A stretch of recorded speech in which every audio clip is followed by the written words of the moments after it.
cojines.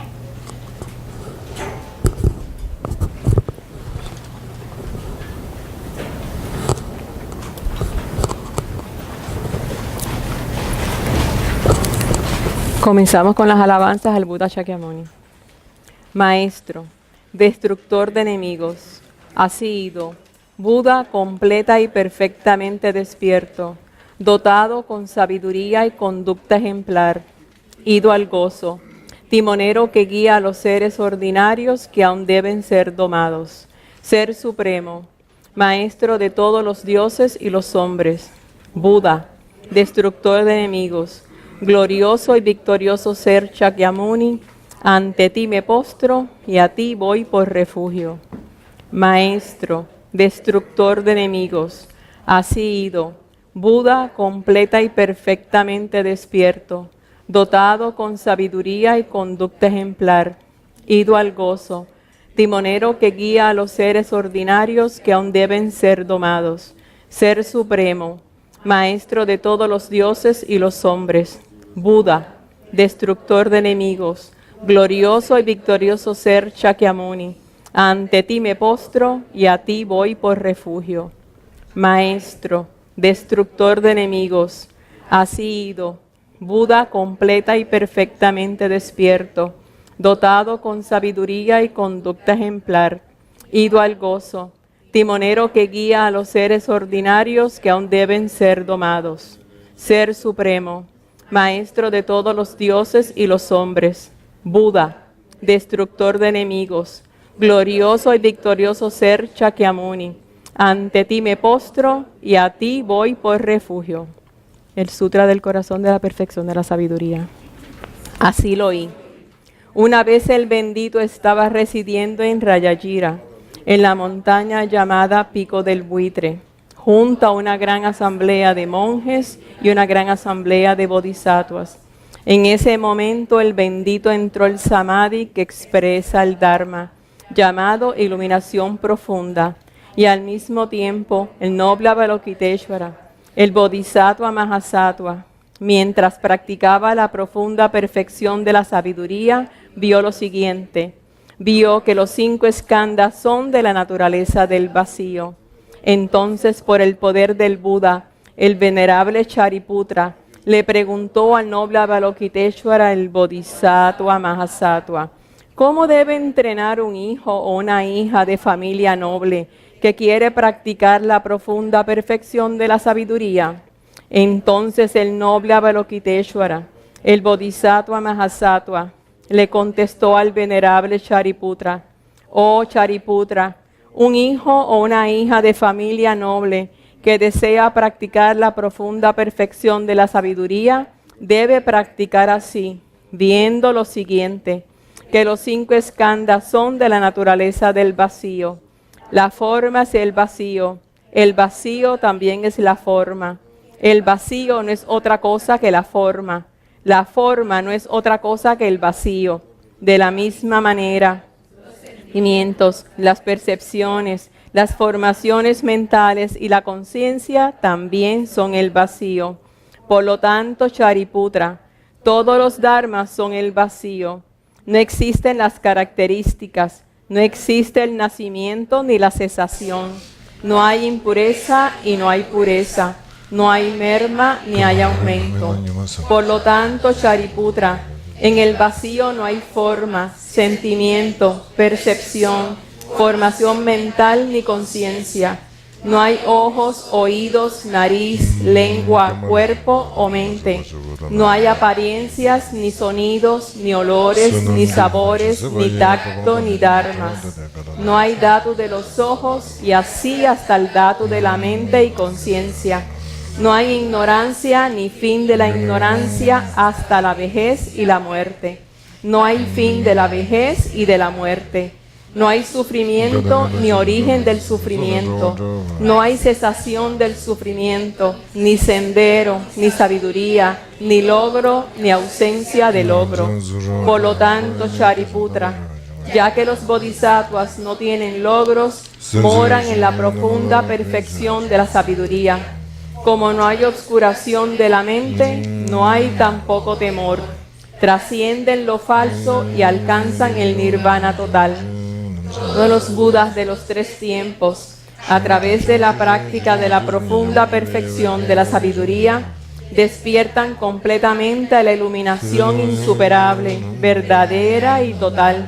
Por lo tanto, el gran mantra de la profunda perfección de la sabiduría, el mantra de la gran percepción, el mantra insuperable, el mantra inigualado, el mantra que calma todo sufrimiento, debe ser conocido como la verdad, ya que no contiene falsedad.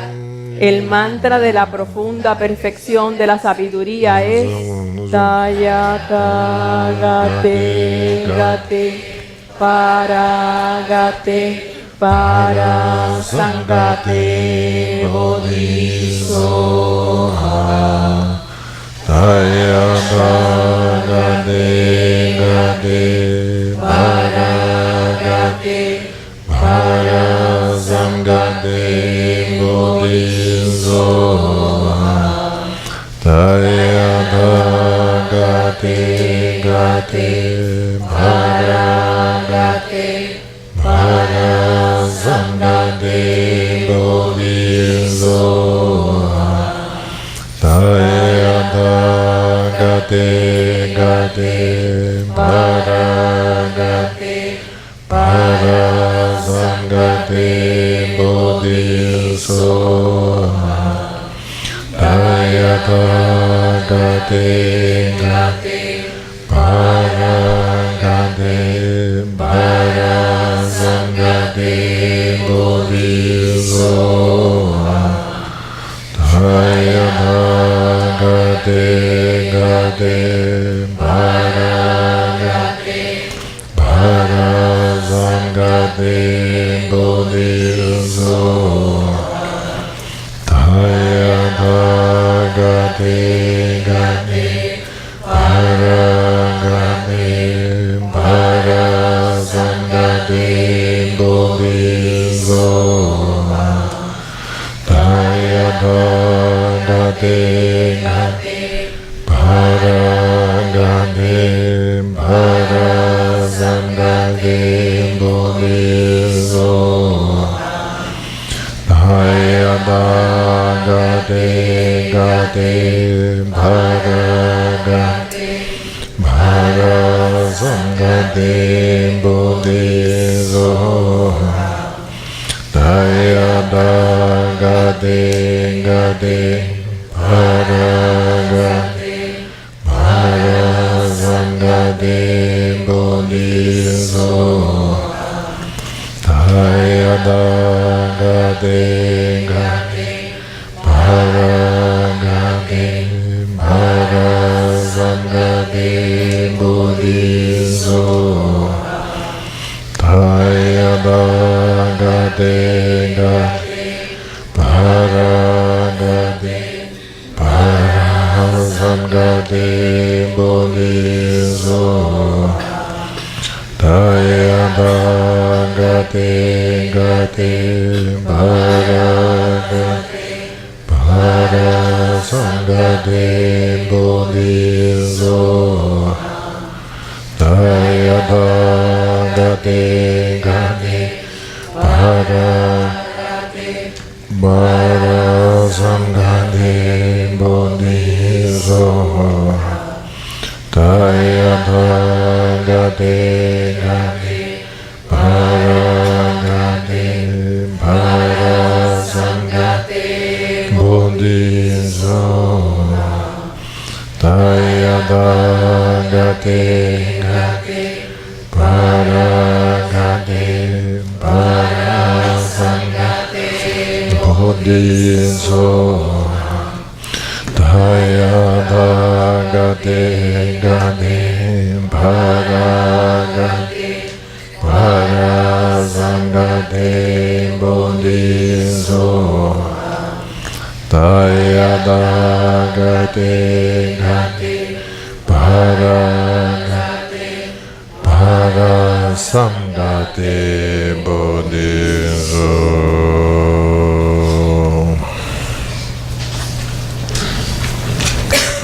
Por lo tanto, Shariputra, El Bodhisattva Mahasattva debe entrenarse en la profunda perfección de la sabiduría.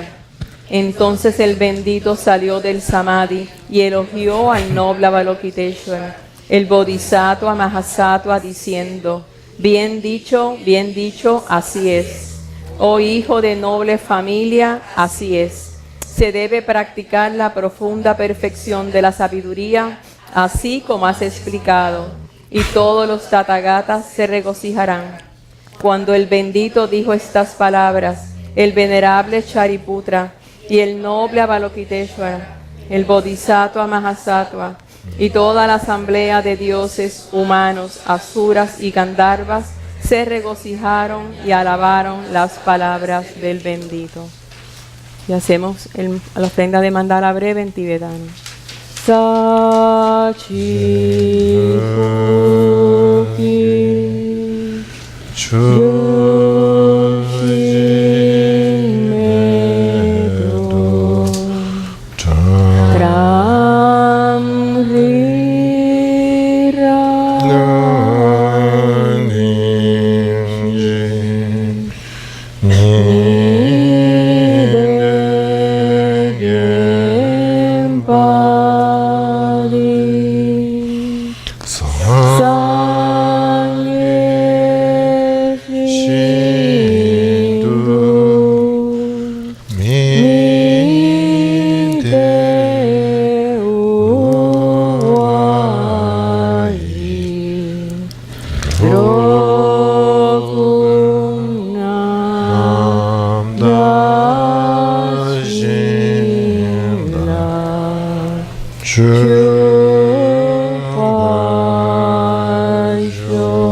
y tomamos refugio. Sangye Shudan Sogi Shunam La Shanshu Bardu Dani Kyan Sunchi Dagi Jin Sogi Pesonangi Drola Penshi Sangye Drupasho Sangye Shudan Sogi Shunam La Chanchu Bardu Dani Kyan Sunchi Dagi Jin Sogi Pesonangi Drola Penshi Sangye Drupasho Sangye Shudan Sogi Shunam La Chanchu Bardu Dani Kyan Sunchi Dagi Jin Sogi Pesonangi Drola Penshi Sangye Drupasho.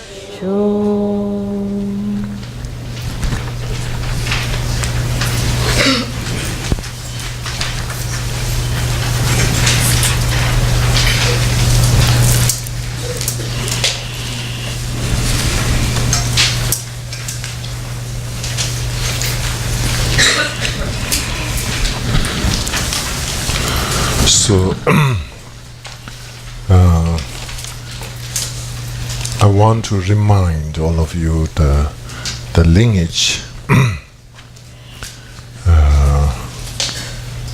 particularly GANDEN SHEDRUB LING, His Holiness Kitty Rinpoche, Geshe Soba Rinpoche, Khenso Rinpoche, and there's a great Chakdo Rinpoche, Gezang Rinpoche, all those great masters and venerables who have a visit over here, and the teachers who have visited over here to share their knowledge and their experience. I think part of our own individual spiritual journey, also remembering those lineage, I think is really important. Sometimes we are so much kind of focused into our own practice. How I can build concentration, how I can stay still, how I can clarity of my wisdom. And there's one part of the inner spiritual journey, the lineage blessing is the secret to way to, generating a realization. There's no necessarily specific scientific explanations, but this is how it happened in past. Great Mahasiddhas and great practitioners, of course, they did all whatever they have to do it. The common process of understanding, the common process of your practice, but on top of that, the extraordinary, their practice is the remembering the blessing of the lineage. So this is really important. Okay, so also tonight this is a topic is a Mahamudra.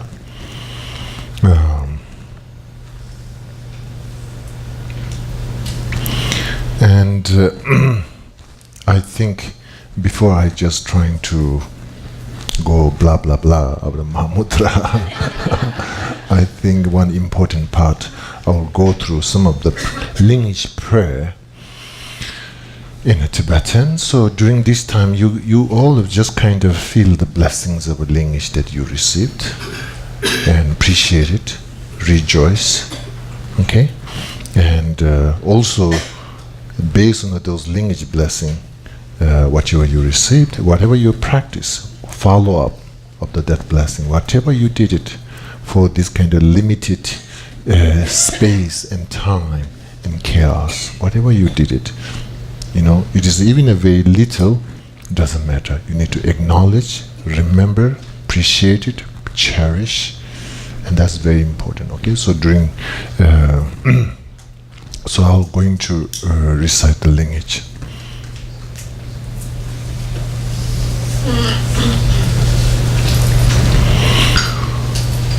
Sunjubu Gusumungi Jene Be Dambu Zangi Rigunju Kyabda Doji Changwan La Zuwa De Gyu Dangzi Changwan Chuba Dang Cham Ninje Changzin Chungwan Dang Lam Zungju Chaja Jimbu De Cho Nyudu Toba Jingelo Shing Ram Jam Cho Ju Jidena Dusungi Gyawa Kebi Yava Kerwa Papa Jambela Suwa De Gyu Dangzi Changwan Chuba Dang Cham Ninje Changzin Chungwan Dang Lam Zungju Chaja Jimbu De Cho Nyudu Toba Jingelo Yu Changzhu Kawa Jenjong De Tuden La Tuwa Niwe Je Jizun Lo Sang Chaba La Suwa De Gyu Dangzi Changwan Chuba Dang Cham Ninje Changzin Chungwan Dang Lam Zungju Chaja Jimbu De Cho Nyudu Toba Jingelo Jamyangi Sebo Zonga Be Drubi Gitemban Zimbe Zo Doden Jambe Yazola Sowa De Gyu Dangzin Changwan Chuba Dang Cham Ninje Changzin Chungwan Dang Lam Zungju Chaja Jimbu De Cho Nyudu Toba Jingelo Ningyu Yi Dambe Zu Jene Ganden Yin Duja Minzebe Pazu Juyi Yanzen La Sowa De Gyu Dangzin Changwan Chuba Dang Cham Ninje Changzin Chungwan Dang Lam Zungju Chaja Jimbu De Cho Nyudu Toba Jingelo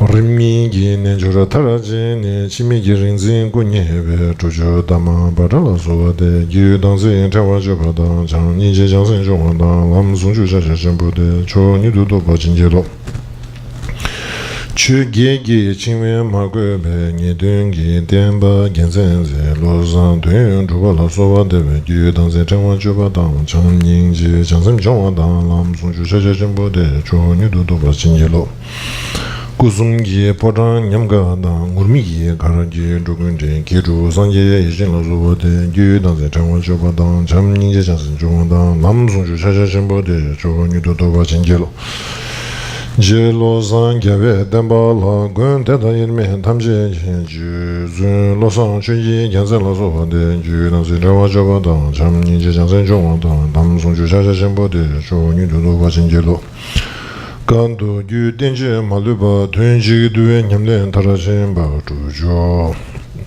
Kindun Genzen La Soba De Ju Nansi Jawa Jaba Dang Dam Song Chu Cha Cha Shenpo De Chu Nidu Doba Chinjilo Jo Nidu Dobara Jingi Lo Jelo Sangya Vendemala Tuen Ningbe Nyamle Tarchimbo Chubchu Lo San Namgelo Soba De Gyudan Se Chama Choba Da Chamni Ji Chansen Lam Sungju Chaja Jimbo De Jo Nidu Dobara Jingi Lo Jo Nidu Dobara Jingi Lo Donga Ji Tembe Dugula Chambe Shangwangi Donga Ji Tembe Gensen Ji Jusun Chile Gazo La Soba De Gyudan Se Chama Choba Da Chamni Ji Chansen Choba Da Lam Sungju Chaja Jimbo De Jo Nidu Dobara Jingi Lo Je Gyawani Ve Tuji Ju Ganden Gen Du Jamin Je Ve Tenshi Lo San Yeshi Lo So Gyudan Se Chama Choba Da Cham Ningji Chansen Choba Da Lam Sungju Chaja Jimbo De Jo Nidu Dobara Jingi Lo Yon Tuden Longdo Dambe Ju Namangi Gyawe Kumbashin Pewe Chile Dame La Soba De Ji Tudo Kumin Desaro Tedengi Duja Bedorja Tinchen Saga Lama La Soba Ne Gyudan Ji Jelama Sanji Su Tongwa Da Ne Kowa La Shimbo Loba Da Madugun Chobe Jinjene Lam Tumu Da Tumu Mayin Be Songju Chacha Chimbo De Tunyu Toba Chinjelo Pachu Yu Gudan Da Jelo Pachu Yu Sunda Da Jelo Pachu Yu Tudan Da Ji Tuyime Chikdo Chingelo Tuyime Chikdo Chingelo Tuyime Chikdo Chingelo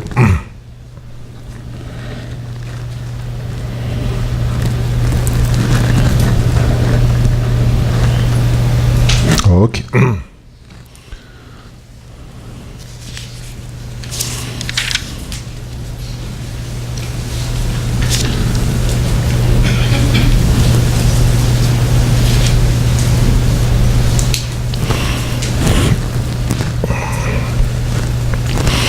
In the part of the lineage prayer at the end, your pure vision related with your spiritual mentor to increase, and another one is trying to basically overcoming craving and clinging of a samsaric existence. The third one is Madukun Kuikikin, and then likewise, you want to overcome from the clinging and craving of the suffering and pain about that kind of emotion, like myself, all sentient being, you wish, and not only wish, is taking a sense of a responsibility. So that kind of things. And then to able to actualize such a wish, and then you want to engage into the common and uncommon path of the Mahamudra. And then and also prayer is beautiful that at the end, in state of enlightenment, there is no such a thing as two different nature. All enlightened state is one nature. All enlightened state as even the enlightened state of a body, speech, and mind, as all these three things as one nature, one taste. So here at the end, there is some kind of like evolving into a non-dualistic unity of ultimate nature, which is the Dharmakaya, okay, truth body. So anyway, lots of hope. Lots of hope. Okay. So So now Mahamudra, myself, I received this teaching from His Holiness and also from my teacher several times. So therefore, this kind of like a person to person, this kind of lineage blessing is there. And Mahamudra, this concept or this approach became, there's one professor, he told his research, he said this became very popular in one period of time in India because it have a similarly simplicity and kind of easy.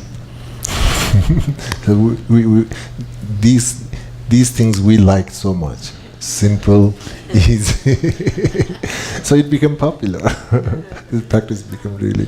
And once you hooked in, and no, you're surprised. It's not simple, it's not easy, and then you get big trouble. Okay, so I think what happened is there's a lot of this kind of expression of a Mahamudra practice by practitioners who are already in advanced level. And somehow those great masters put it Mahamudra practice as a very simple. Hey, just stay still, don't do it too much. They went through all the complication things, and now they are trying to give us the peak of the experience, and somehow it looks very simple. And we somehow, that looks so simple. They didn't tell us how they reach over there, that simplicity. So, in some way, I think that sometimes there is a tendency of a misunderstanding. Oh, maybe there is a Madhyamika is too complicated. Mahamudra, shortcut to enlightenment. Why not? Okay, so now. So again, so then maybe the question comes, what is this? Are the study of a Madhyamika and the Mahamudra, these two programs communicate each other or not? It's just like two separate, they don't talk each other. Now again, to Madhyamika practice in the individual level to become much more effective, we have to have approach of a Mahamudra. Mahamudra practice to be able to make a progress, able to ground it, able to stand, we have to have a Madhyamika practice, Madhyamika understanding. So these two are basically we as an individual person is not multi-choice. We need both, both in the journey, in the practice. Okay. So now Mahamudra.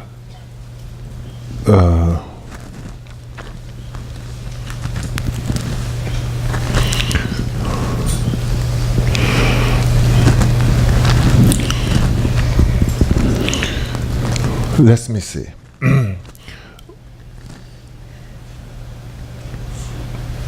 On the surface, Madhyamika really trying to deal the challenge which is in front of us, the conventional confusions which is in front of us. Madhyamika is the step number one to kind of way to step by step to solving and clarifying this misunderstanding. Okay, Mahamudra is just okay. Then through that, where we're going to go is much more into nature, looking into the nature of the mind itself, and trying to not to get even for the distraction of the wisdom. Sometimes there's a tendency to get distraction for the clarification. We can get distract for the clarification. So Mahamudra is a kind of like a reinforcing for not to get distract for the wisdom. And obviously you are already kind of like wand. Don't get distracted with the conventional fabrication of whatever karmically we're going through. So, so we as an individual person, through Mahamudra approach, through Madhyamika approach, you clear up the path. Through Mahamudra approach, you're trying to engage into the path. Did you make sense? One is kind of clarify the path. What that means is that is all the karmic habit and confusion and fabrications are the kind of like the obstacle onto the path. So Madhyamika really kind of cleans up the karmic hurricane, create this whole mess. Okay, Madhyamika, and the Mahamudra is the journey. Once the path is open, so you have to taking that journey. So collaboration, becomes very important. So now the point over here is combination of these two is basically, I think it is not necessarily okay. You do the okay. Now I finished the Madhyamika. Now I'm only in Mahamudra. I think there's no such a thing as it. It is that they just go through the side by side. Our conventional karmic fabrication have many different layers.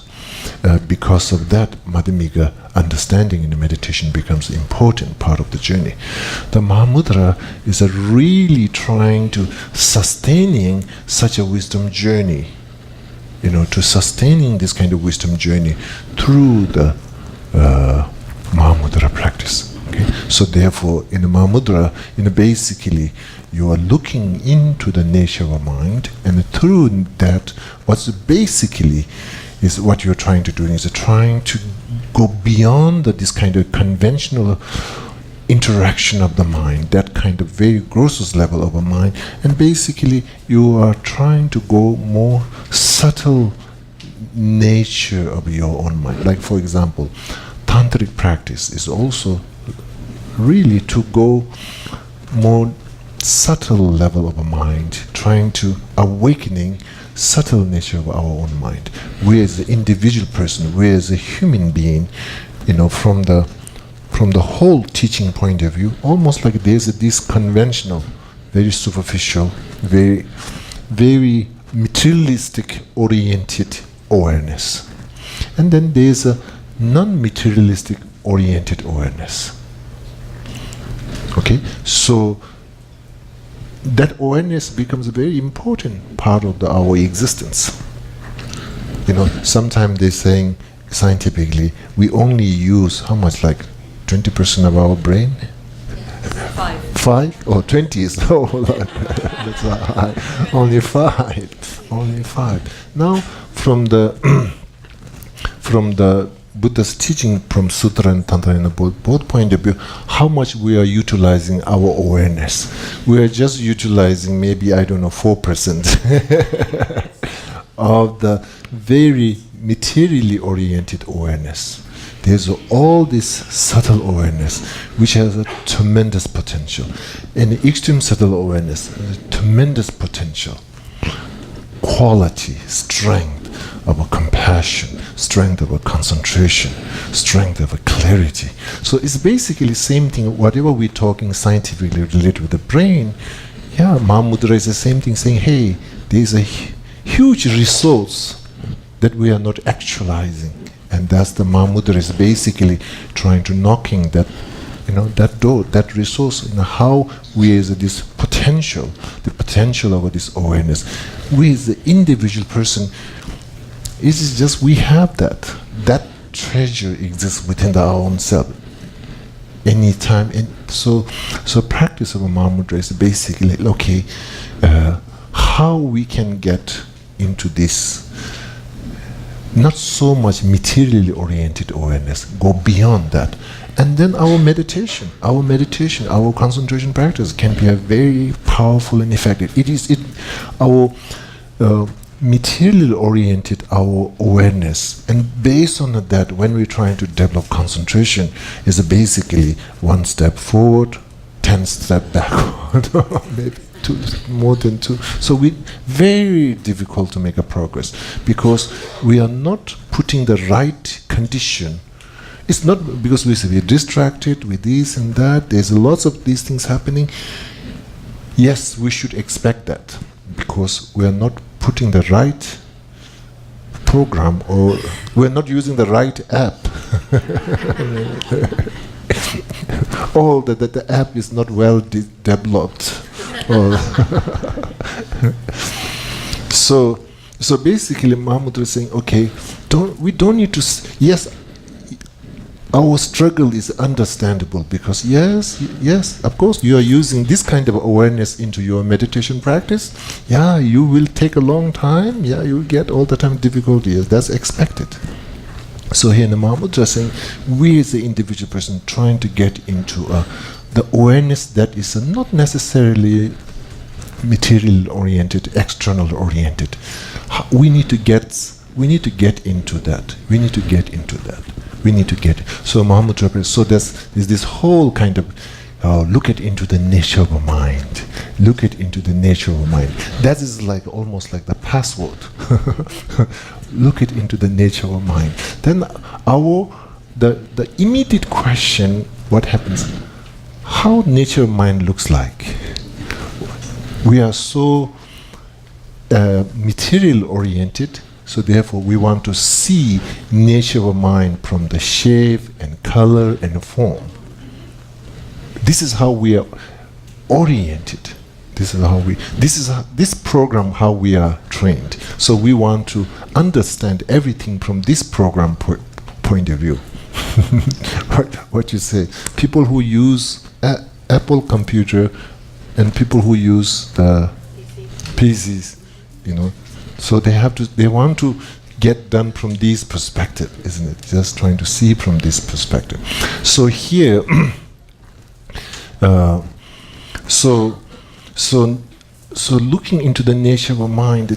So in the Mahamudra meditation is almost like a reorienting how we interact with the nature, with the phenomena, the existence.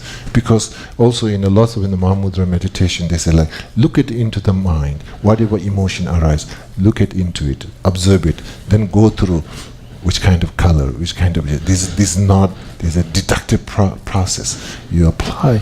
This is in one way it looks like, oh, this is not too difficult. This is not colored like that. This is not so. Doesn't look like a very profound logic and reasons. It's basically going through our own habit and reorienting. Okay, this is what we are very familiar. So once you deconstruct the reality that we are familiar, then we have an open. Okay, then what kind of nature it is? It opens. It allows to see the fundamental nature of the mind itself. Okay, so here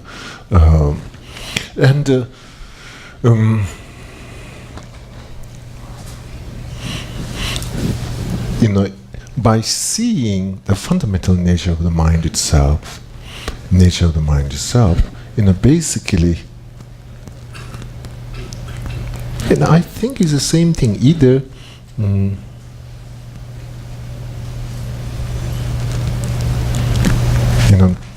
you feel like, why am I wasting time with a very materialistic oriented awareness? I think you will question many things. You will have a genuine question. You will ask the right question. And I think through that, there's a naturally trying to kind of like an effortless way to overcoming from all the destructive nonsense emotions are that we kind of created, all this emotion or afflictions. This sense looks like a very powerful, this seems like a so strong, and sometimes we says, this is who I am, and sometimes you say, this is who that person is. it gives you such a how you say, like hopeless. But through the seeing the nature of mind itself, basically sees these relative temporal afflictions are just as a temporal condition. And I think it's there's a friend of mine. She was working in the healthcare team, and one of the co-worker, nobody gets along with her, and everybody's so don't know what to do. And they're frustrated with her, and they're difficult. And then later they found out there's something in her brain, some kind of condition. They somehow found out this kind of her behavior creating through those conditions. And then they figure out, all the co-workers figure out, and just this simple awareness, all the co-workers, their attitude towards to her like totally different. Nothing bothers her attitudes.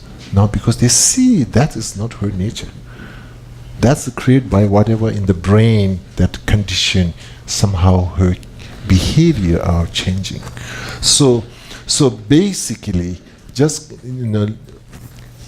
meditation and observation of the nature of a mind is basically something that really trying to overcome this kind of like a simple conclusion into the existence with kind of like a putting into this box and that box. Okay, but yes, condition we need to respect, conditions that we need to understood, conditions we need to deal with, but not putting as the ultimate conclusion. Okay, that's again, conventional conditions are also need to be respected. Ultimate nature should be also respected and acknowledged, because sometimes we are imbalanced. The conventional conditions becomes almost the total conclusions of the fundamental nature of existence, and then we kind of limits our own potentials, limits the surrounding people's potential. So meditation in the nature of mind. So now over here, in the Mahamudra approach, it gives lots of, I will say, when you look at it in the Madhyamika approach and the Mahamudra approach, immediately what you get impression is the Madhyamika seems like not so much space. You go through the logic process, boom, boom, boom. Okay, this is how it's working. And the Mahamudra approach have a little bit more space. Okay, I think at the end, we as an individual person, we need to fully aware the logic conclusion. Because of our karmic circumstances, we need to give respect. We need to make a space. We need to kind of accept it.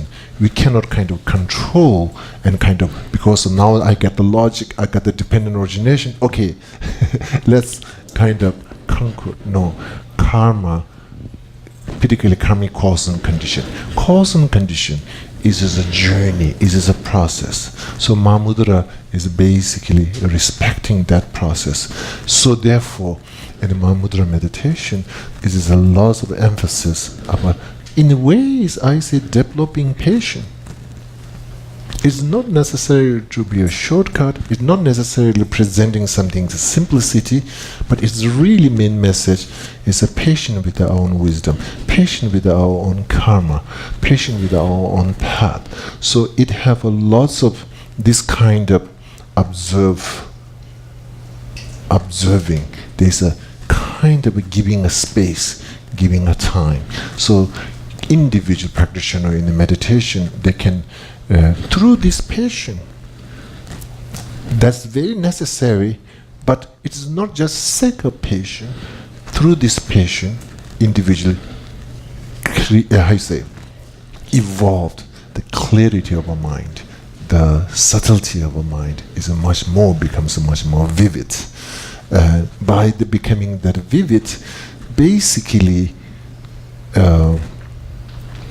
different way of engaging into the nature of existence is still the conventional oriented awareness is still engaging into the phenomena, the external world, the things that, but still it makes a lot of limitation because of its own kind of orientation with a very materialistic, very external, very dualistic. Now in the Mahamudra, when you're trying to go into the more subtle nature of a mind, more through the lens of a seeing of the nature of the mind, from that lens. So basically, you have a less influence of a dualistic kind of approach, less influence of a very external approach. So because of that kind of approach, basically individual persons feel much more empowered. Individual practitioners becomes much more empowered. Dualistic world, yes, maybe 50% I can do something, but the 50% is I have no control because there's a dualistic existence. So therefore, in the Mahamudra approach, trying to see the nature of reality from a non-dualistic perspective. So therefore, in a way, it's just basically empowering the practitioner itself. Whatever you experience, let me say anger or frustration, from Mahamudra perspective, you're trying to see that from non-dualistic perspective. So non-dualistic perspective, so therefore this emotion is not necessarily becomes out of control. So therefore, okay, so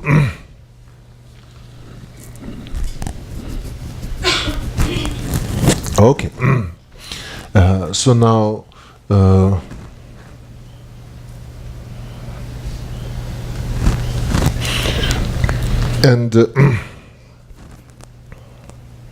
and also concept of a present moment, and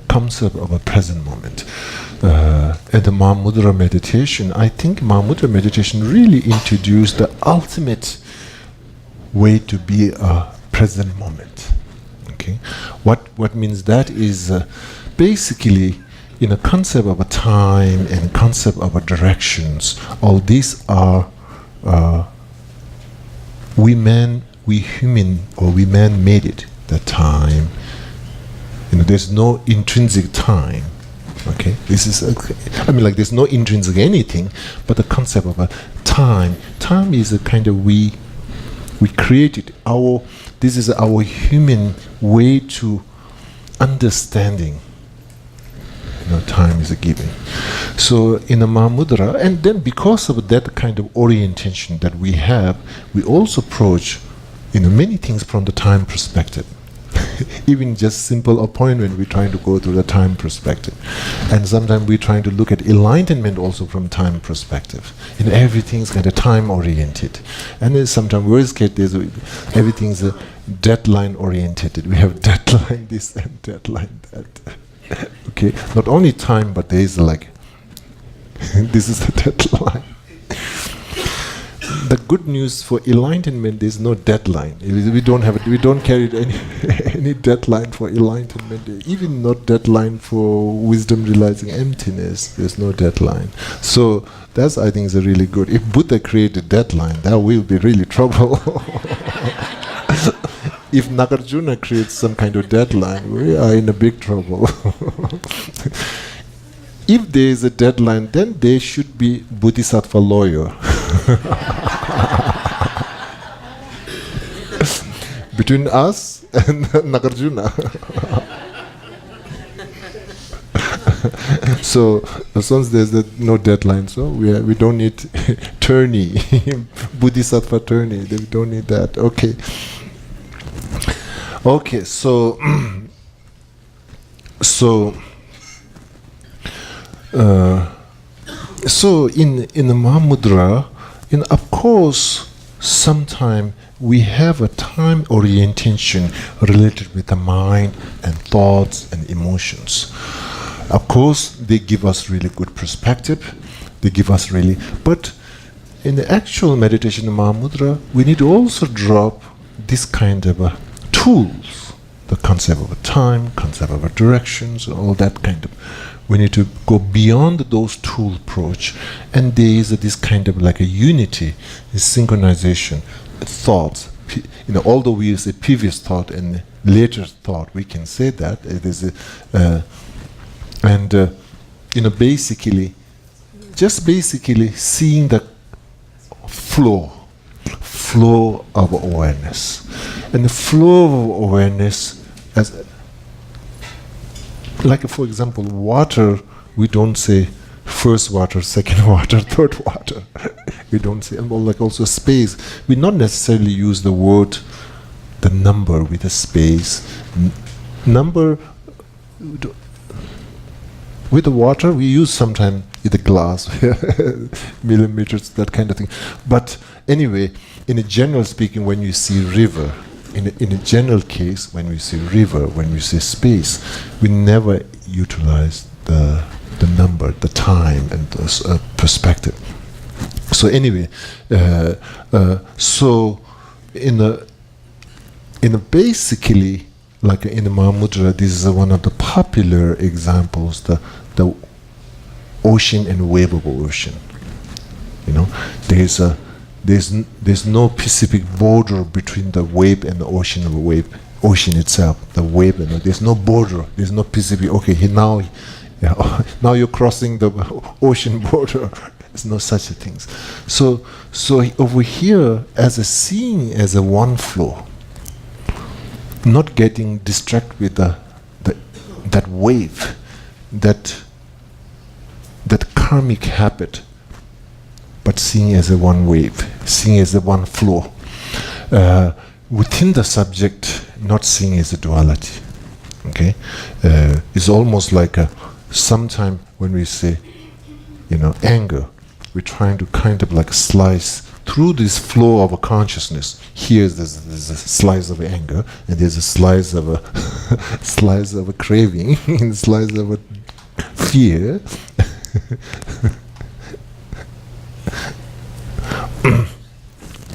So in the Mahamudra perspective, consciousness and all the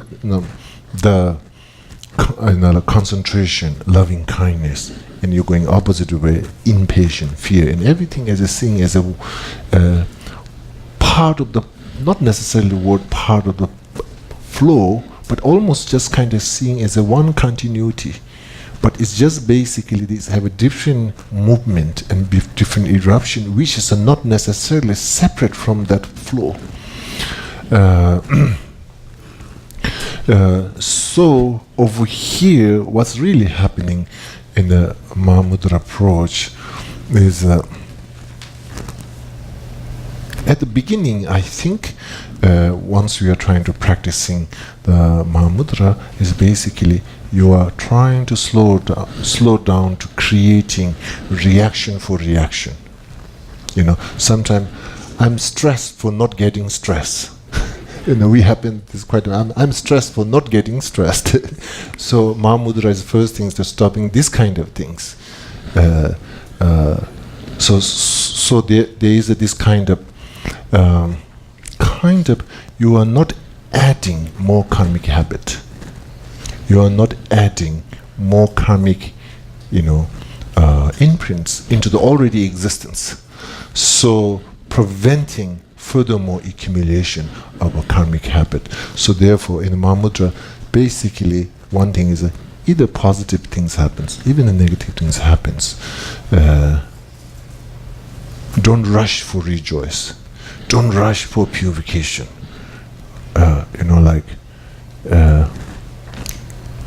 Maybe Mahamudra is basically saying, don't freak out. Even you see enlightenment, don't get freaked out. Even you are in the samsara, don't get freaked out. So basically over here, not to create this kind of like a karmic tendency. So it have the approach is, basically, it's basically saying is okay, but it's okay in terms over here. It's not just to give us a comfort.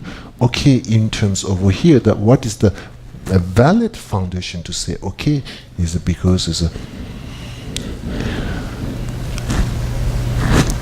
either is it's saying it's just part of the ocean. It's just a wave.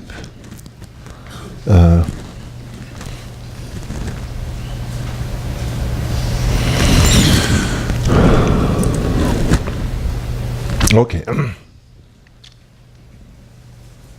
So now, okay, now let's go more back to the, maybe we can look at it. What happens, like for example, in this teaching of a Mahamudra gives from also,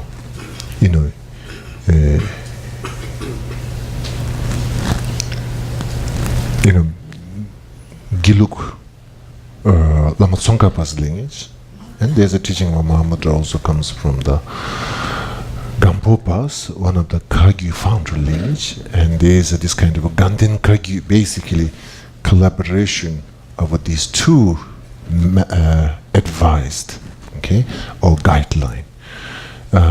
So what happens is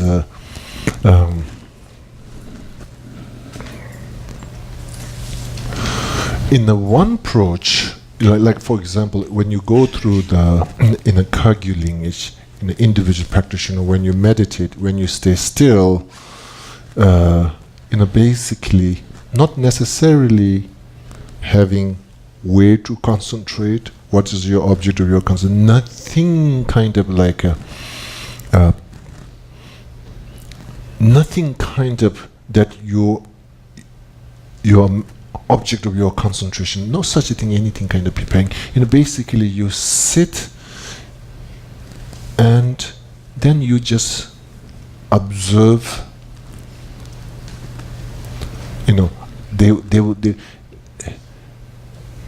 They will be, usually what happens in the minute you stay quiet, your mind goes, okay, what should I do now? And the Mahamudra meditation say, okay, what should I do now? Look for that one. Look for that. Don't try to answer, but listen for the question. Don't rush for the answering. So here, this is like anything arised. There's a, so Mahamudra approach is like, if you're trying to pay attention, everything's going on into the demand that comes through your thoughts when you're staying still. This is an impossible task. You go through all 10 different directions. So in the Mahamudra approach, saying like, hey, just listen for the question. Just observe, just look into it. Don't rush to answer that question. And as a Mahamudra approach, basically that's not your responsibility. Okay, yes, ego demands, okay, do something. Why are you staying still? Or maybe read some book. Why are you instead doing meditation? Maybe do the gardening. And all list, the chore list will come up. The minute you sit down, you remember, I haven't finished my laundry. I haven't. Once you're out of your meditation, then you are totally stuck and distracted for something. There's one teacher, and sometime conversation, and then he don't remember whatever that is, some person's name or situation. Then he said, okay, it doesn't matter, when I do my commitment, I will remember everything. The minute he goes do his commitment and practice, mind is getting more clear and clear and clear, and then it's like the quality of a memory improves so much. So then suddenly it's, okay, do this. This is what I'm saying before. Okay, then he goes to his.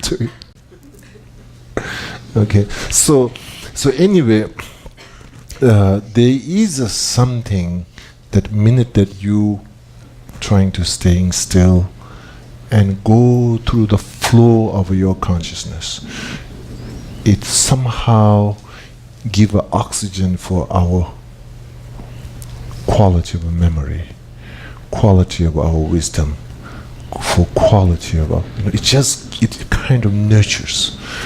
Right now, it's so polluted by conventional fabrications. You get here and there. So Mahamudra basically,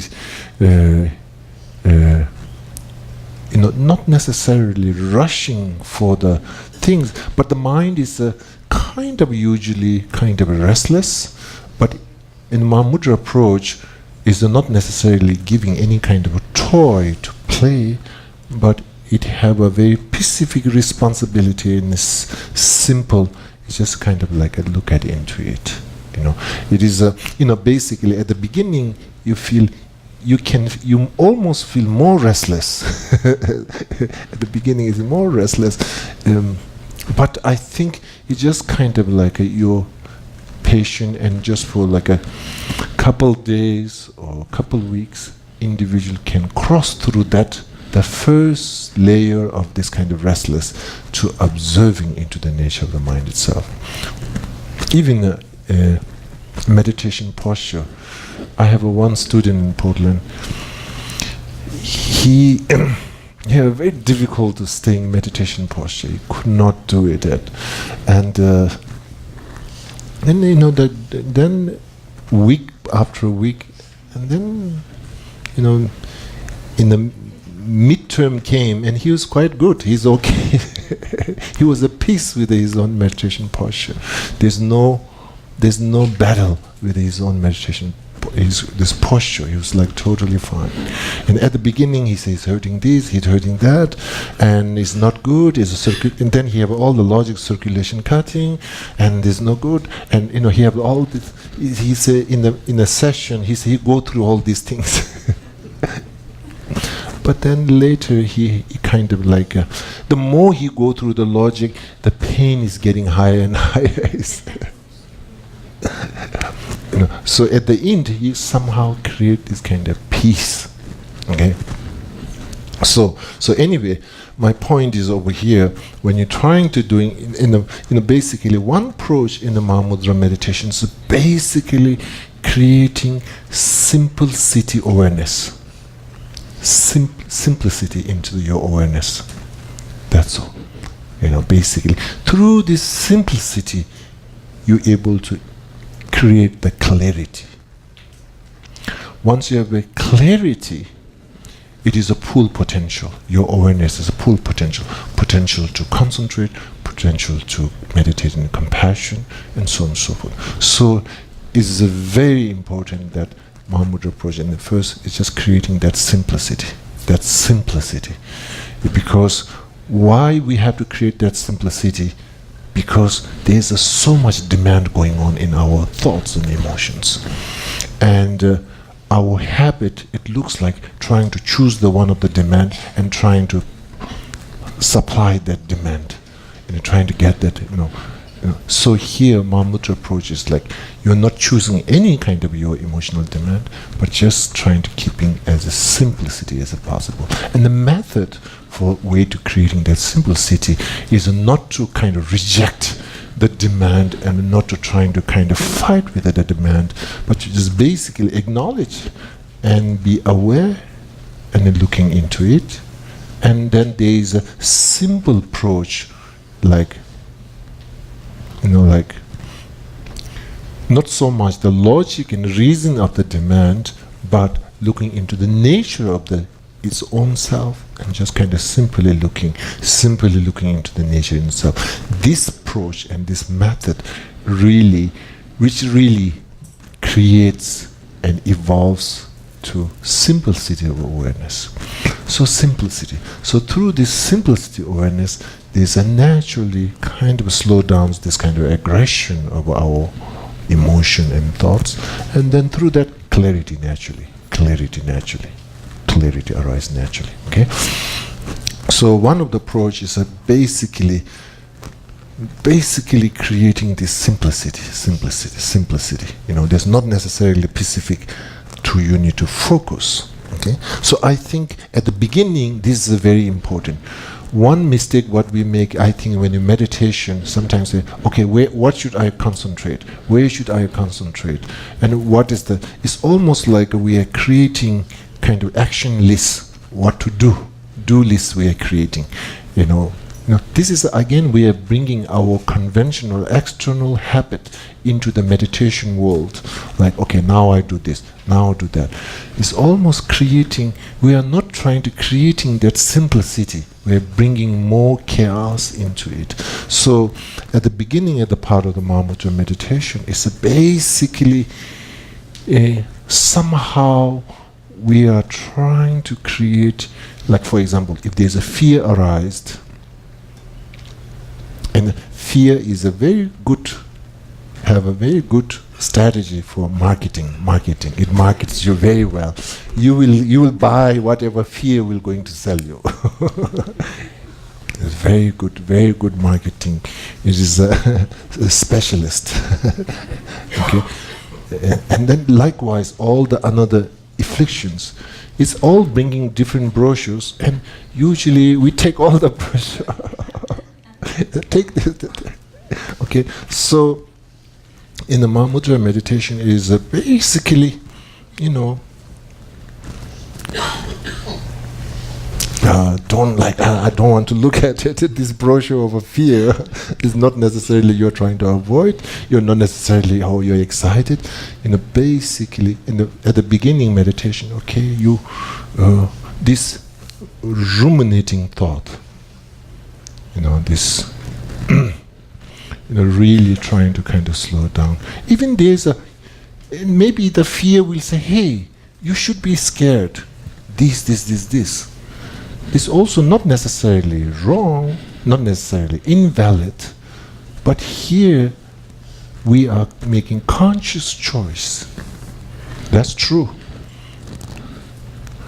What the usual mistake is, we are overly charged, overly kind of involved.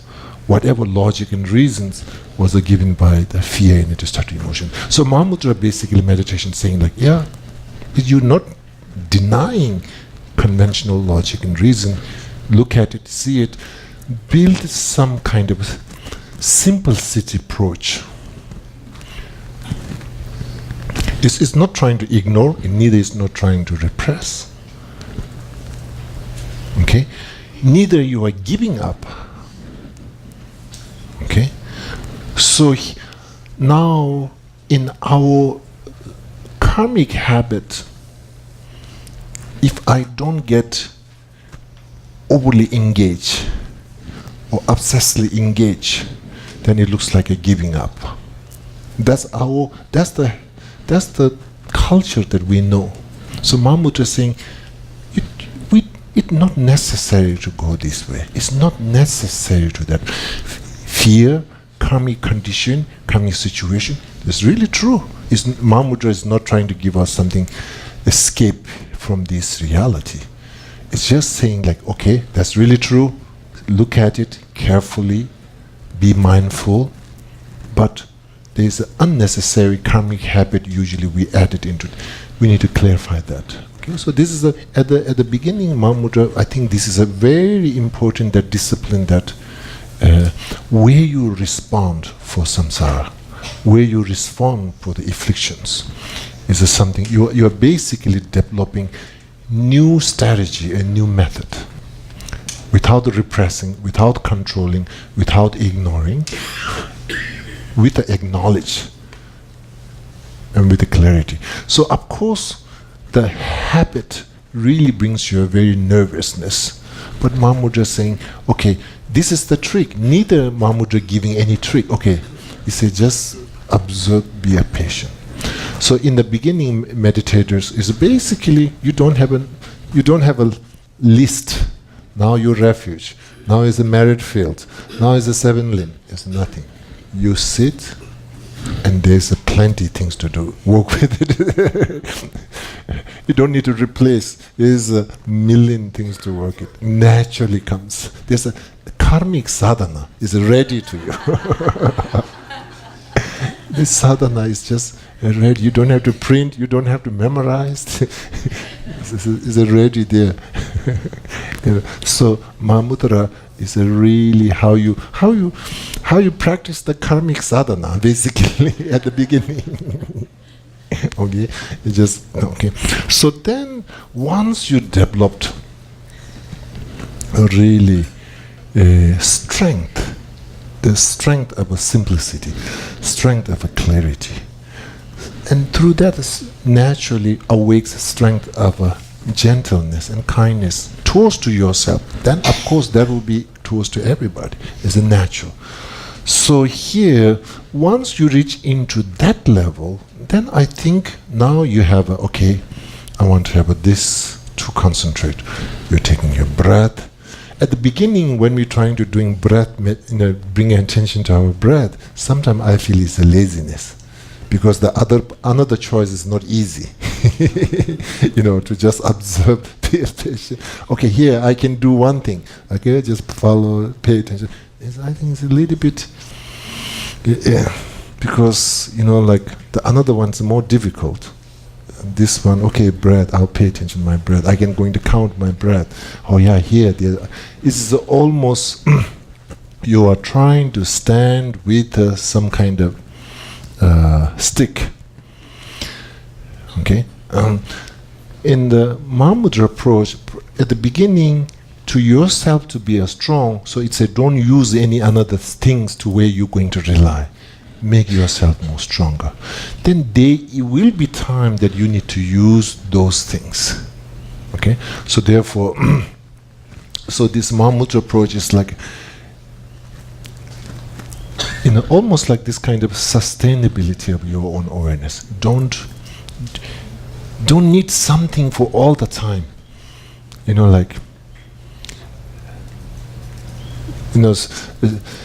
Today's in the airplane, they give you 100 channel to watch. Now airplanes are tired. They say, "Oh, just download app. You have everything in your hand." And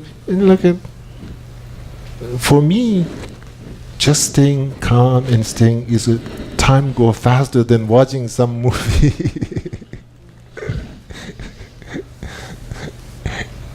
You just stay there. It's really, that's good. It's good. Only sometimes there's too many tall people together in one row. Then it's the trouble. We all like, okay, why you are here? You should be there. Sometimes when I come in airplane, I think people pray, no, he shouldn't stay next to me.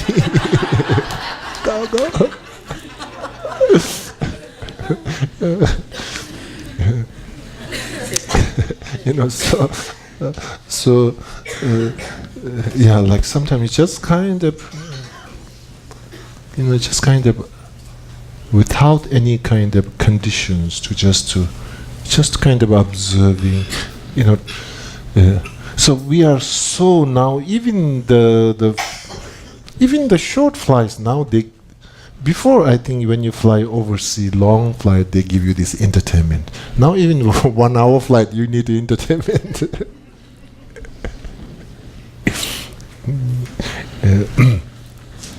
So basically, Mahamudra saying there is, without any kind of downloading any kind of app, there is 1 million channel up there.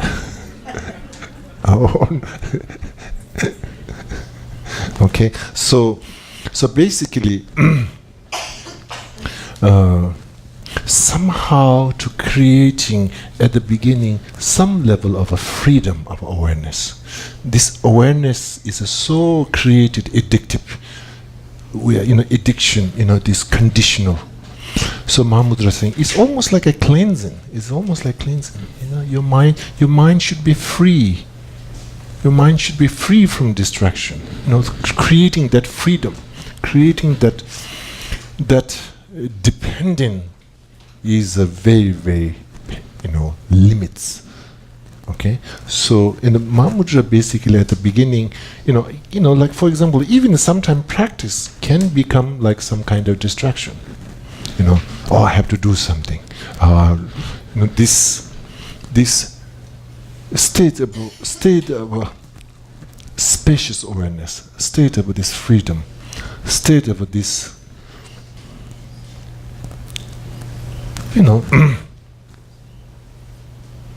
this freedom, this freedom. Basically Mahamudra is saying, hey, we are not born with a condition. Condition is came part of the situation later. So Mahamudra is saying we need to go back to the root as a spacious awareness with a freedom. Like for example, before we have all this technology, now when you look back, what you think, like, because in our time we have a time of there's no smartphone, no internet, and there's this time of now right now you say, oh, if I lose my smartphone, I'm out of the world. But this is a condition that way. So basically what I'm trying to telling is Mahamudra meditation is going back to the nature,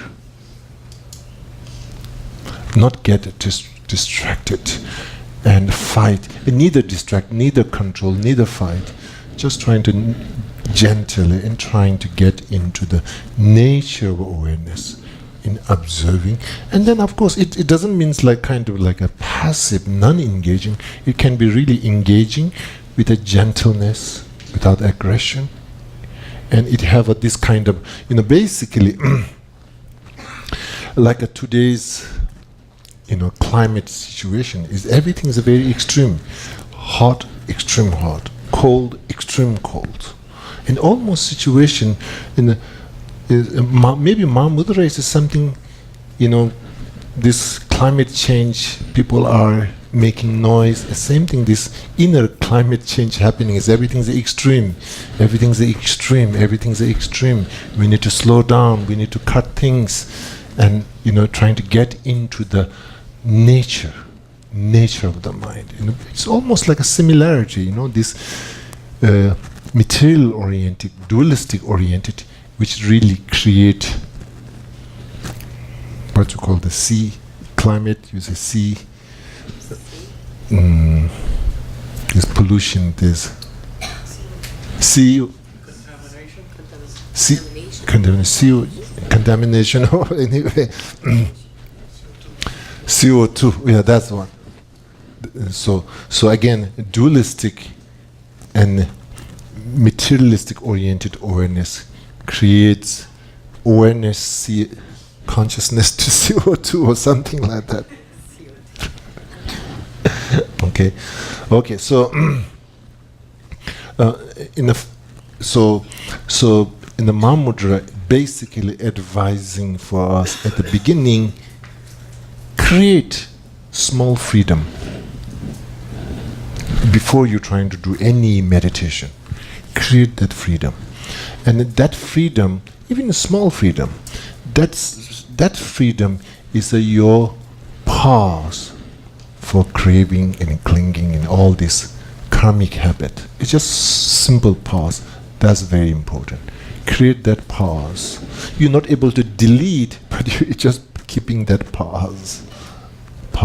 Okay, so Mahamudra is saying this is really before you do anything, you need to pause that karmic habit. So basically, that glimpse of a freedom into your meditation. Then based on that freedom, then you go through object of your concentration or meditation into observation of the nature of existence. There's many different observing process, many different layers of observing process. Like one thing is like I think when you're talking of the mind, mind is, there is a unit of, in the philosophical point of view, is called 5 omnipresent mental factor. 5 omnipresent mental factor. Basically, there is a 5 operating awareness. Anything, any single thoughts, negative or positive, valid or invalid, to able to operate such awareness to, negative way or positive way, it have 5 elements of from the mental factor point of view, so it's called a 5 omnipresent mental factor. It have attention, intention, and contact, discernment, some kind of feeling.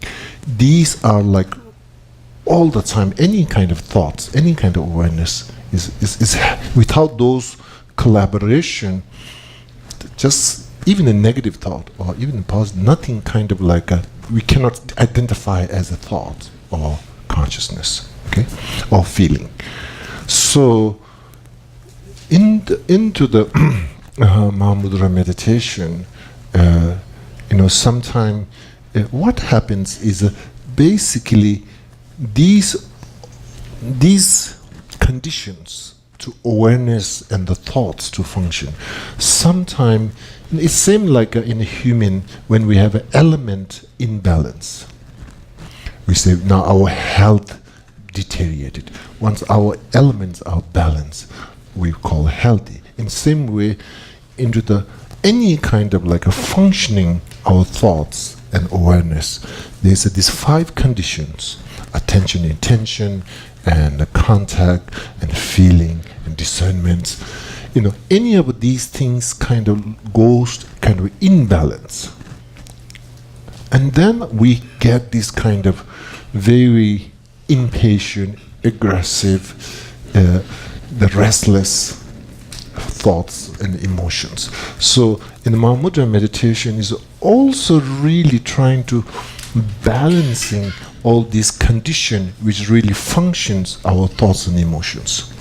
It's not only just kind of like a simple observing, but really like a healing process. In Mahamudra practice, we can say also it's a healing process of our thoughts and emotions. Healing approach. It's basically balance its own function conditions. So because of that, it's not of the object. It is not the out there, in here, what makes the story worse, isn't it? It's not there. Although we say it's there. So in here, which as really is any thoughts and emotions, you have this kind of conditions. Once these get imbalanced, then either sometimes we have a very, obsessive, or very impatient, and so on and so forth. Okay, so within these things, usually, sometimes part of the observation of your mind is really looking into the attention and intention and the behavior of the discernment, and also pay attention for the feeling. So it is it's almost like a like, for example, when you go to see a doctor, there is a basic routine. They will check your weight, your blood pressure, and there's a several routine, isn't it, before you go through the detail. So at the Mahamudra is almost like a meditation is the basic first things you are checking. Is okay. When I look at Mahamudra, okay, here's over 200. My discernment is over 200. I need to bring it down into 100. My feeling is in 300. Need to bring down to although we don't put these numbers, maybe in the future we should have some numbers. you go through checking your meditation pulse. Okay. Okay, so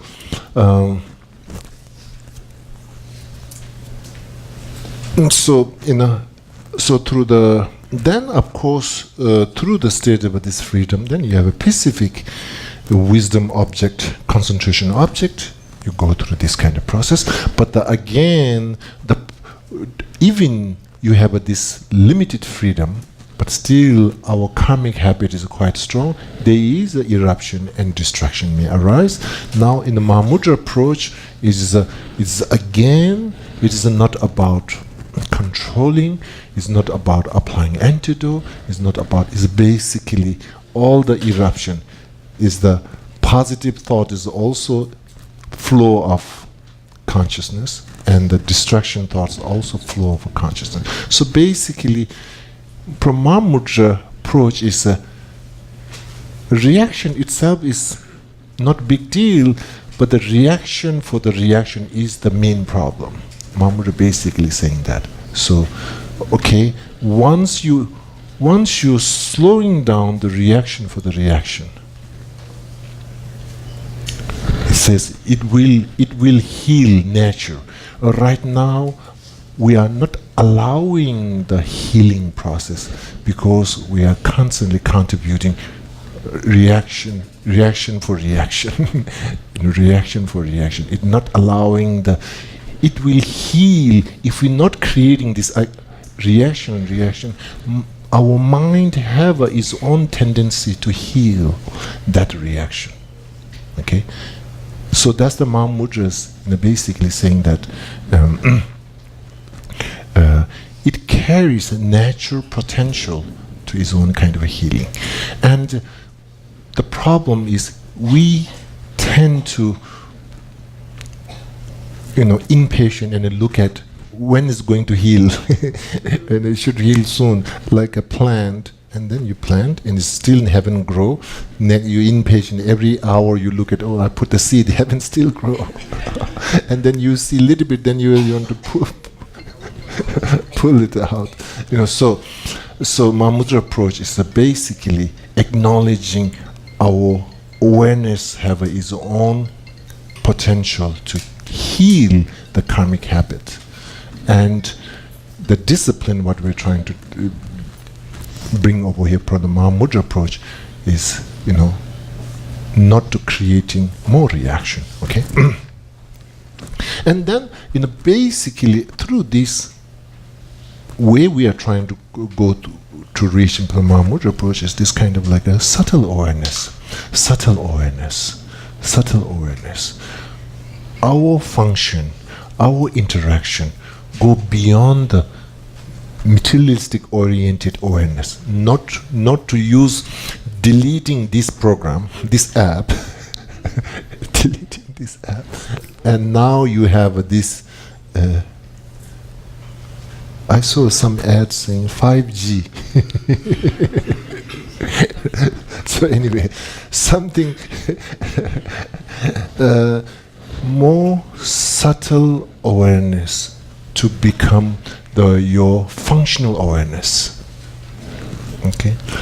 Then Mahamudra is basically trying to get into the resource which is have a more pure, unpolluted awareness, and that becomes source of our own existence, source of our practice, source of our interaction. Okay. So this is like basically into the subtle awareness, and then through again furthermore into the Mahamudra approaches, really trying to witness our own Buddha nature.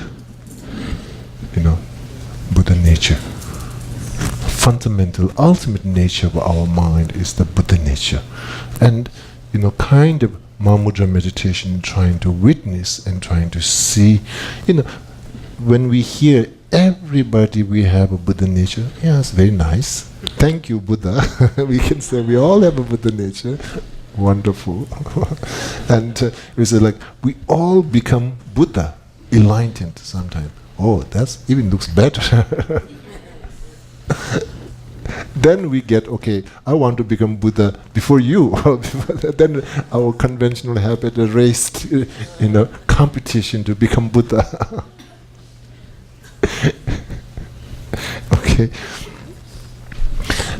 So the Mahamudra meditations fundamentally trying to see, to witness the Dharmakaya within our own self. Okay. And then maybe we can say, then what? Even become Buddhas, then what? Then basically limitless project. Then even more things to do. if you don't want to do too many things, don't try to get enlightened. If you want to quiet and don't try to get enlightened. Okay. So by witnessing our own individual Buddha Dharmakaya, the Buddha nature, then there is this sense of unity and a sense of appreciation, a sense of basically this all kind of discriminative behavior. This whole becomes kind of very object of compassion, and there is a sense of understanding, compassionate understanding. It's not understanding as a very egotistical, very loving kindness way of understanding. And then I think it's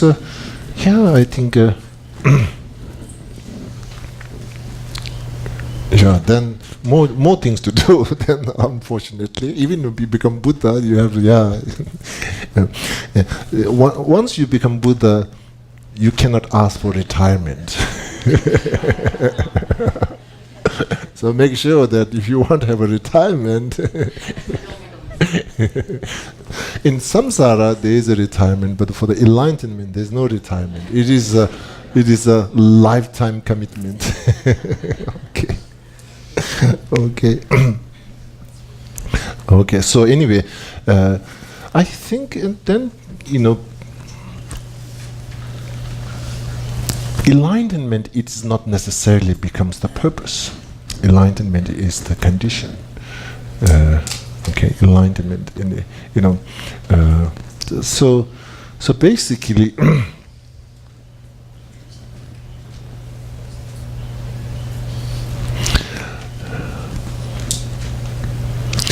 some of the texts, they say, then individual person can share and survive uncontaminated happiness. It says in some of the texts, uncontaminated happiness.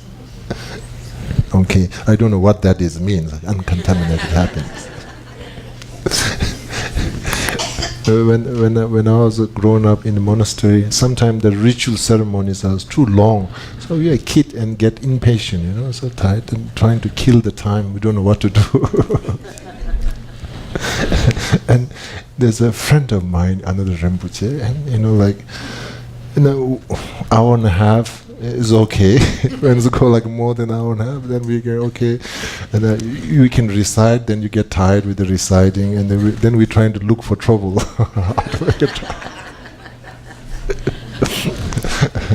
So a friend of mine, and he takes small kind of threads, and he puts in his own nose. Then he got First he starts, and then he gives to another small Rinpoche to try that. He was sneezing and then sneezing, and then he said, "This is uncontaminated happiness."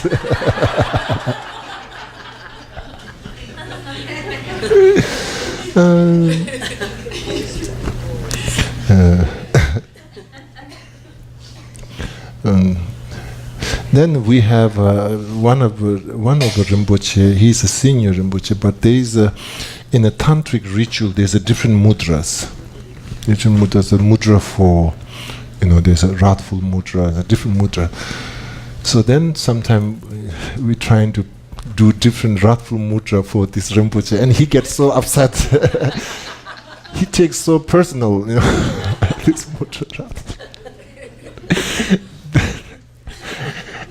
When we need to kill the time, we just have to create this small mudra for him. Then he will entertain us all the time.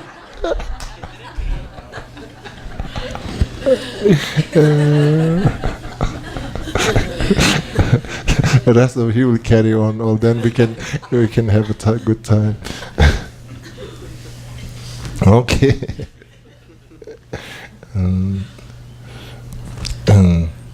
Okay. Alberto said, now where's the Mahamudra meditation? Okay, I think I'll stop here today. if I keep going on, all my secrets will come up. Keep going. And then plus, yes, there's a camera in front of me. I think better to stay in safe side.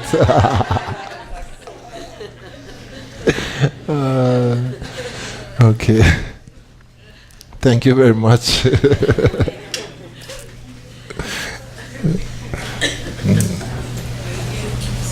Yes. Vamos a dedicar. Primero vamos a leer los nombres de las personas que han pedido que dediquemos por ello para nuestras oraciones, ya sea por problemas de salud, problemas personales y aquellos que se encuentran en el bardo. Josué, Federico, Lora y Ginette, Carmen Fina, familia Yuri, Maya, Lucas, Catalina, Iván y Luis Figueroa, Carlota Carrera, Madeline Navarro, Liliana Morales, Vilma Lavarrieta, Adeline Aldrich, Reinaldo Irizarry, Noemí Maimí, Richard Seltzer, Lilian Finkel, Adriana Nicole Cruz, Aida Dávila, Jenny Martínez, Wilda Nieves, Nelly Torres, María Luisa Espinel, Manuel Pérez, Nacheli Meléndez, Irma Cortés, Jessica Ruiz, Juan Peña, Katia Rivera, Alejandra Rivera, José Angelí, Abner Reyes, Cintia Colón Martínez, Betty Díaz, Anet Rivera Guerra, Jeremy Rosario, Marixa Berríos, Blanca Montserrat, Mari Ruiz, Esteban Martínez, Esteban McGrath, Kathy Love, Trevor Bellos, Ángel Rivera Bretaña, Ivonne Román, Orlando Román, Shariana Ferrer, Marixa Berríos, María de Jesús Ruiz, Wilfredo Vega, Tamara Maldonada, José Alberto Vargas, Lucy Pimentel, Elena Rosario y Yelcon Martínez. Y los que se encuentran en el bardo: Jesús Estudilla, Carmen Vélez, María Esther Uliz, Héctor Gelpi Álvarez, Grace Connors, Jamie Quiñones y Gustavo Corujo. Y hacemos primero la oración por la larga vida de nuestros maestros, primeramente el Dalai Lama y luego la larga vida de Yangsi Rinpoche. En la tierra rodeada por montañas de nieve, eres la fuente de toda felicidad y bondad. Todopoderoso Chenre Existencia Inyatso, por favor, permanece hasta el final del samsara. Madre Tare, liberando del samsara. Tu Tare, liberando de los 8 temores. Tara, Madre que libera, por favor otorga el don de la longevidad, por las bendiciones de los gurús raíz y del linaje, por los logros espirituales de los Yidam, dioses y diosas, por los métodos hábiles de las dakinis y los protectores del Dharma, que podamos realizar gozosamente la esencia de nuestras esperanzas. Gendun Tenzin, eres afable, benevolente y bondadoso. Por favor, permanece con nosotros durante una larga vida. Expande tus actividades iluminadas en todas las direcciones y continúa madurando y sustentándonos a mí y a todos los seres sintientes. Desde este momento, durante todas nuestras vidas, manténnos bajo tu tutela. Sé nuestro amigo, nuestro divino y virtuoso guía. Limpia la degeneración de la ignorancia.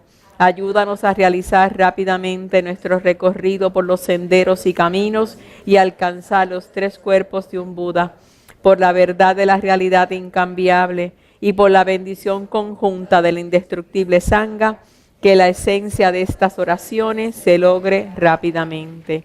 Y hacemos nuestra dedicación final.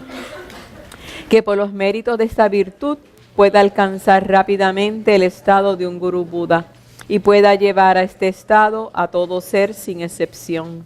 La mente de iluminación es suprema y muy preciada, que donde no ha surgido surja, que donde ha surgido no disminuya, que cobre cada vez más fuerza. La visión correcta del vacío es suprema y muy preciada, que donde no ha surgido surja, que donde ha surgido no disminuya, que cobre cada vez más fuerza. Así como el valiente Manjushri y Samantabhadra distinguieron los fenómenos tal cual son, yo también dedico estos méritos en la mejor forma, siguiendo su ejemplo perfecto. Dedico todas estas raíces de virtud con la dedicación que es considerada la mejor por los victoriosos asidos de los 3 tiempos para poder realizar todas las buenas obras. Okay, Rinpoche, it's my turn to say something very short. I won't take long. All I want to do is really express our appreciation. We really acknowledge and recognize the sacrifices that you make to be able to come and visit us, even if it's for a short visit. Well, they're always short and sweet and very meaningful and very beneficial. So, estoy expresando nuestro agradecimiento por la visita, reconociendo el esfuerzo que sabemos que hace y el sacrificio que hace por estar, aunque sea con nosotros por un corto tiempo, pero siempre sigue siendo beneficioso y muy significativo. So thank you very much, and please know that you're profoundly loved, and that we miss you, and that we want you to come back, please. So please come back. And before I forget, I also want to thank our volunteers, everyone who made possible this activity, this event, from those who fed you, those who hosted for you, those who transported you, those who made this compa look as beautiful as it is, those from the media group that are doing the webcasting and the recording. Again, thank you. Thank you for everyone. Thank you to the audience for making it possible for this to happen. Gracias a todos por estar aquí presentes. Sin ustedes esto no sería lo que es. Así que gracias a todos. And again, thank you. We love you.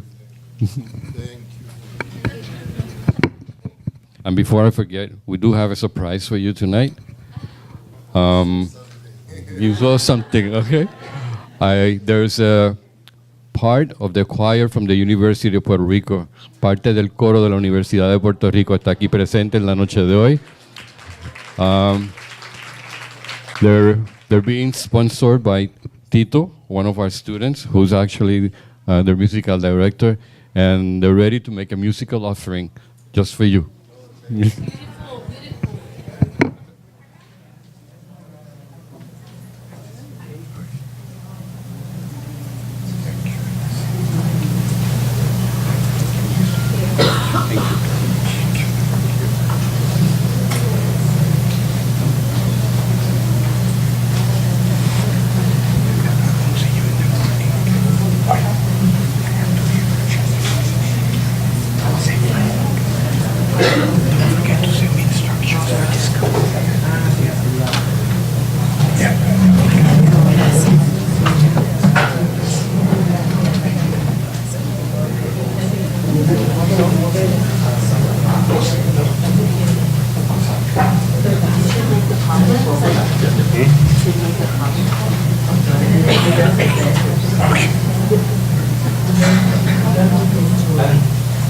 Muy buenas noches a todos, estamos aquí de parte de Rico, somos del coro de la PR y les vamos a estar cantando 3 canciones para ustedes, esperamos que la disfruten.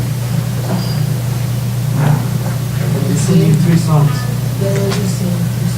Put the camera, this camera, web camera.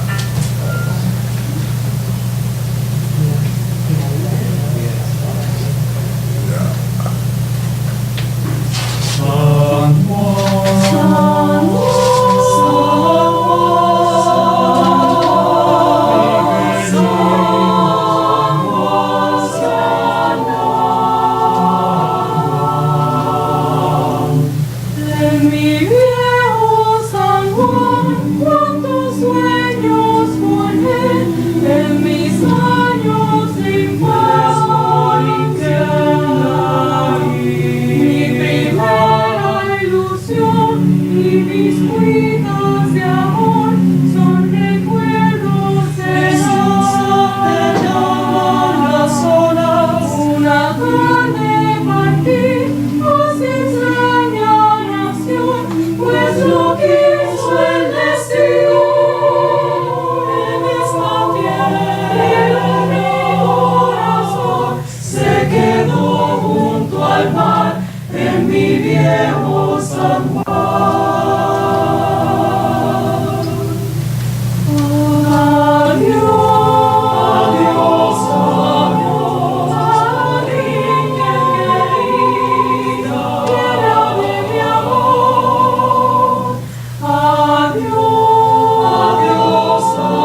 No existe un momento del día en que pueda olvidarme de ti. El mundo parece distinto cuando no estás junto a mí.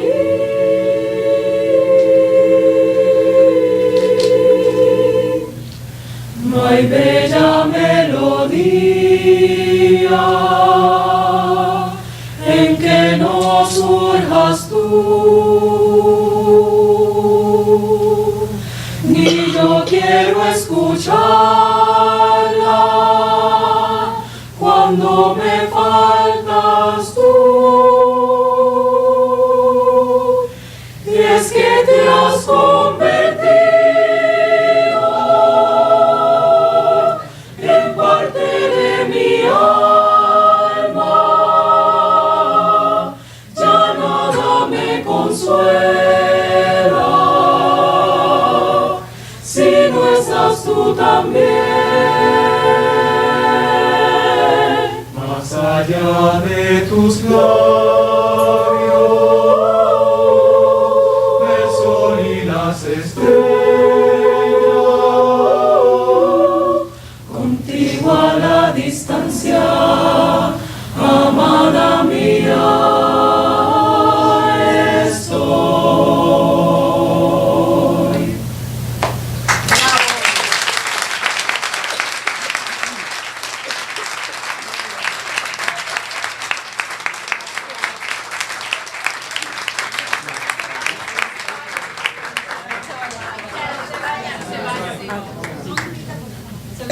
Gracias. Gracias. Bravo, bravo. Precioso. Vaya pasando hacia donde él. Thank you so much.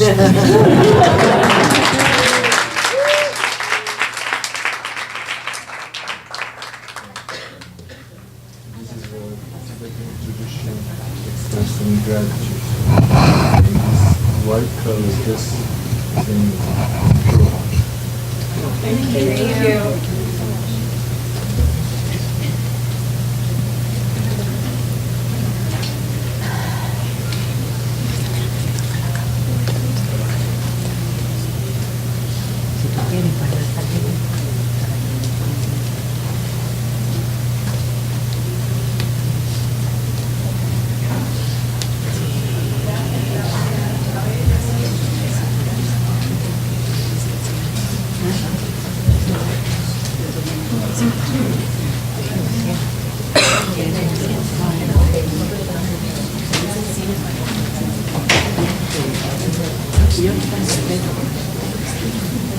Muy lindo. Están tan preciosos.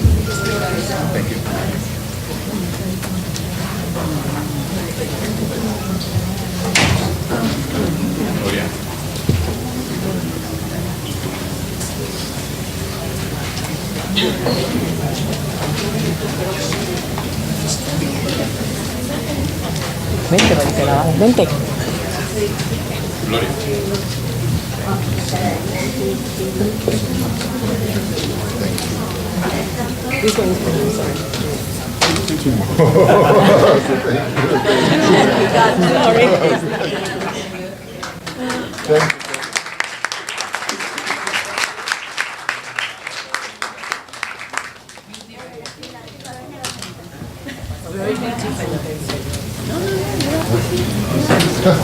Thank you.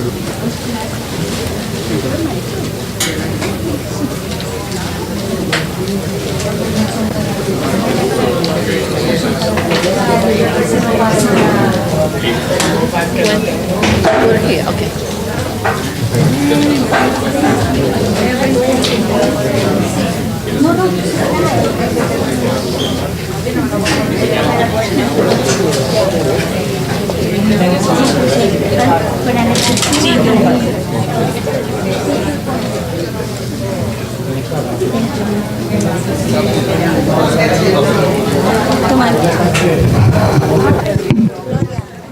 Gloria. Ay, el mío. Están trayendo una bolsa, están trayendo una bolsa. Sí. Este que este es el mío.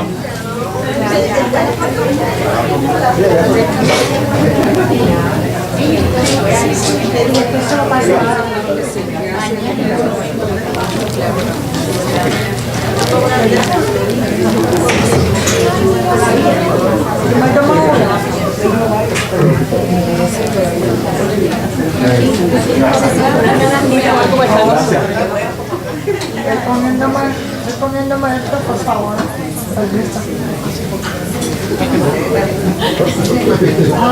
Gracias. Gracias.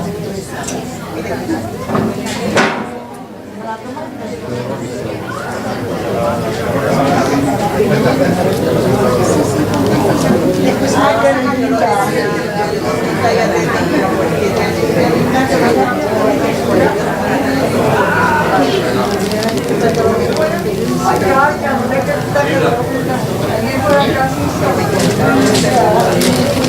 Sigue con eso, yo sigo.